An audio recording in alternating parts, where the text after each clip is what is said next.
นี่มาใช่ไหมแล้วหนูก็จะเดินไปตรงนี้หนูก็จะเดินตรงนี้พี่ก็อยู่ตรงนี้ตลอดแล้วหนูจะนั่งพอหนูนั่งแล้วป้าก็เดินไปแล้วก็ส่องมะพร้าวแล้วก็ดูวิวทะเลหนูกดแล้วนะ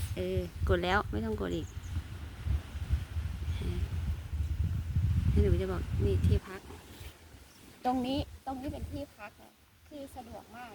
เดินจากที่พักข้ามถนนมานิดนึงนะแล้วก็เดินตรงนี้เลยดูต้นมะพร้าวยอดแล้วคือลมดีมาก